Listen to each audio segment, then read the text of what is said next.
Alors en 2 mots, sens et engagement. Alors je dirais innovant et coloré. Moi je dirais fluidité et avenir. Esprit d'équipe et empathie. Des démarches simplifiées et une proximité avec l'usager.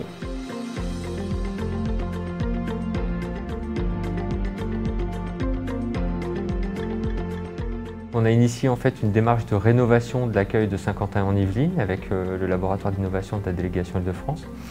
Et en fait, l'objectif c'était de rénover cet accueil en faisant participer à la fois les usagers, les agents et les chefs de service, donc dans une démarche de co-construction.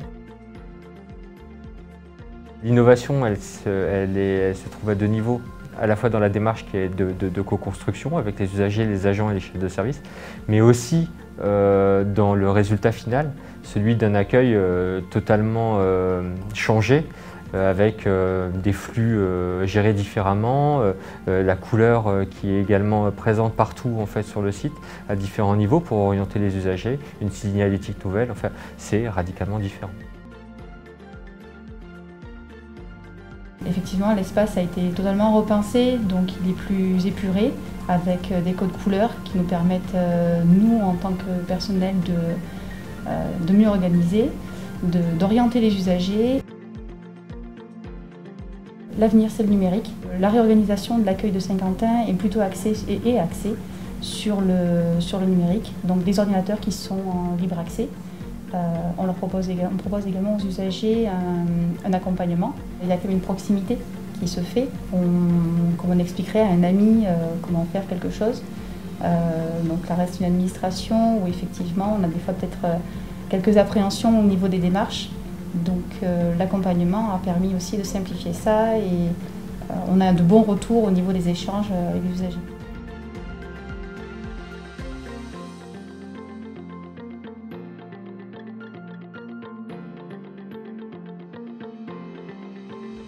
Alors l'engagement pour moi est essentiel, c'est-à-dire que le changement tel que nos services peuvent le vivre, je dirais presque au quotidien, ne peut se faire qu'avec une adhésion des agents. Et c'est en remettant l'usager au centre de nos réflexions que cet engagement retrouve son sens. Donc le plus important, c'est de réactiver cet ADN de l'intérêt public que le temps a effectivement pu altérer.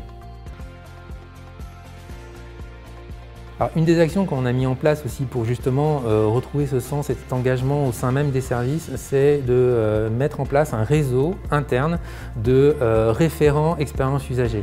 Donc des personnes qui dans chaque service vont s'interroger sur le sens au quotidien des actions par rapport à l'usager. Comment est-ce qu'on peut faire pour leur simplifier la vie? Comment est-ce qu'on peut faire pour mieux leur répondre et faire en sorte qu'au final chaque service s'empare de la problématique.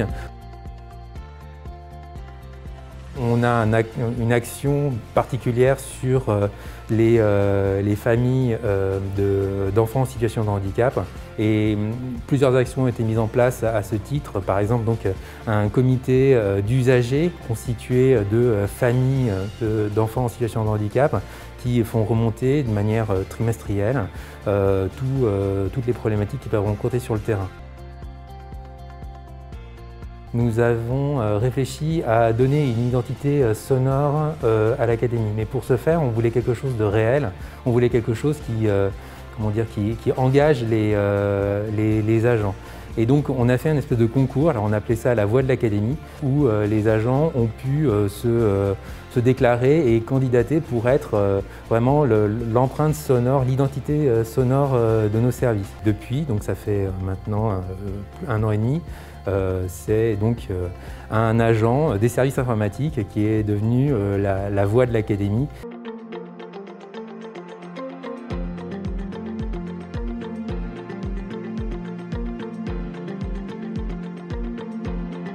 Cet acronyme, le SAUJ, signifie Service d'accueil unique du justiciable.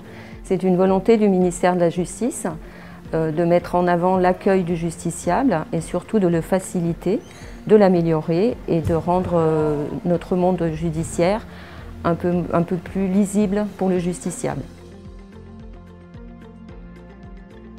Des démarches simplifiées parce que le SAUJ permet et ça au moins depuis 2016, de pouvoir saisir la justice ou obtenir des renseignements, que ce soit par un accueil physique, un accueil téléphonique et une montée en puissance d'une prise de contact par mail.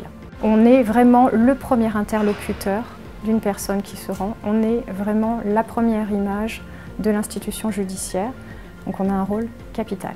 Donc on va être là vraiment pour établir ce contact et qu'ils repartent, alors peut-être pas forcément plus serein, mais au moins avec des informations et pas des questionnements.